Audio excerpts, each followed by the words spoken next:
Social anxiety disorder, sometimes known as social phobia.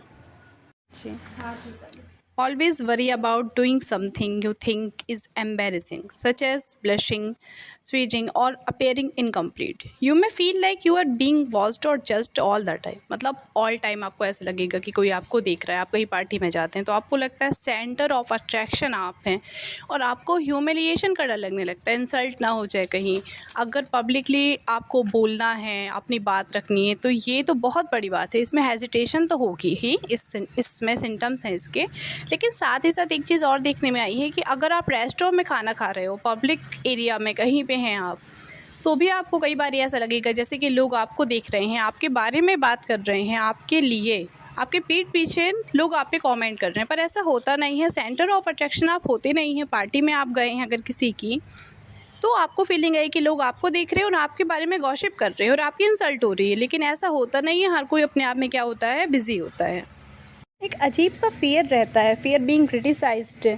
या ये लोग क्या करते हैं, आई कांटेक्ट को हमेशा अवॉइड करेंगे, या फिर सेल्फ इस्टीम जो है उनका हमेशा लो रहेगा, उनको कॉन्फिडेंस लेवल डाउन रहेगा। और कई बार ये जो एंजाइटी है ये इस लेवल तक आ जाती है कि लोग इन चीज़ों को या तो अवॉइड करने लगते हैं पब्लिक में जाने से, पब्लिक में बोलने से, सोशल इंटरेक्शन करने से, या फिर अवॉइड नहीं कर पाते हैं तो चीज़ों को कैसे भी करके वो या तो वो जाएंगे नहीं कि भाई ऐसी जगह पे जाना है, और अगर गए हैं तो आप इनकी को देख सकते हैं बहुत जल्दी फटाफट क्या होगा, ये बहुत बिजी लगेंगे। आपको लगेगा कि आपके साथ हैं पर आप में से नहीं है, वो इतने बिजी हैं। लोग अपने फ़ोन में बिजी हो जाएंगे, कॉल बार बार, मतलब इस तरह से प्रेजेंट करेंगे कि आपसे बात करने में वो बिल्कुल भी इंटरेस्टेड है नहीं। दरअसल ये उनकी एक एंजाइटी होती है और उसका ये क्या है, एक सिम्टम। धीरे धीरे ये जो सिम्टम्स हैं वो स्टार्ट होते हैं बहुत छोटी मोटी चीज़ों से, जैसे कि पब्लिकली स्पीकिंग है, उससे थोड़ा सा आपको डर रहेगा या आप हेजिटेट होंगे। हेजिटेशन तक तो ठीक है, लेकिन धीरे धीरे करके ये फ़ोबिया जो है, या सोशल एंजाइटी जो फ़ोबिया है, ये फ़ियर, ये बहुत ज़्यादा इस लेवल तक आ जाएगा कि आप फिर इस लोगों का जो है खुद पे कंट्रोल नहीं रह जाएगा। इस कंडीशन में लोग सेल्फ डाउट करने लगते हैं, कॉन्फिडेंस लेवल उनका लो हो जाता है और उनका जो वर्किंग कैपेसिटी है वो भी कहीं ना कहीं प्रभावित होती है। ये चीज़ें स्टार्टिंग में हमें बिल्कुल बहुत नॉर्मल लगती हैं, लेकिन ये सारी साइकोलॉजिकल जो प्रॉब्लम्स होती हैं वो एक जनरेशन से दूसरी जनरेशन में जेनेटिक बेस्ड ट्रांसफ़र भी होती हैं। तो ट्रीटमेंट्स में सबसे पहले जो इफ़ेक्टिव थेरेपीज़ हैं वो है CBT, यानी कॉग्निटिव बिहेवियर थेरेपी।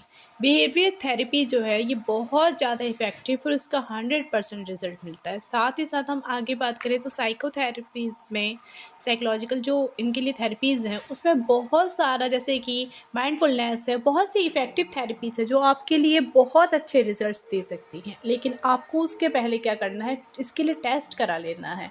टेस्ट आपके आसपास जो भी साइकोलॉजिस्ट होंगे वो एंजाइटी स्केल होता है कि इसका टेस्ट होता है, वो टेस्ट इसको कर देंगे और उसके स्कोर पे ही डिपेंड करता है कि आपको किस टाइप की ट्रीटमेंट की ज़रूरत है। यानी कि अगर आपका स्केल ज़्यादा है, इसका जो स्कोर है वो ज़्यादा है, आपकी एंजाइटी इस लेवल पे है कि ओनली थेरेपीज़ से इसका, थेरेपीज़ जो हैं वो सॉल्यूशन इसके लिए परफेक्टली नहीं दे सकती, तो आपको उस टाइम पे साइकोलॉजिस्ट और साइकाइट्रिस्ट दोनों के साथ ही, दोनों की थेरेपीज़ और मेडिसिन्स के साथ ही आपको आगे बढ़ना है। और अगर आपका स्कोर कम है, स्टार्टिंग है, या आपको लगता है कि अभी स्टार्टिंग में ठीक हो सकती हैं, आपका साइकोलॉजिस्ट आपको बता देगा, तो साइकाइट्रिस्ट की उतनी ज़रूरत नहीं है, आप थेरेपीज़ लेंगे तो भी वो इफ़ेक्टिव रहेंगी। तो ये चीज़ें कब पता चलेंगी हमें कि लेवल क्या है इसका, जब आप इसका क्या करेंगे, टेस्ट कर पाएंगे।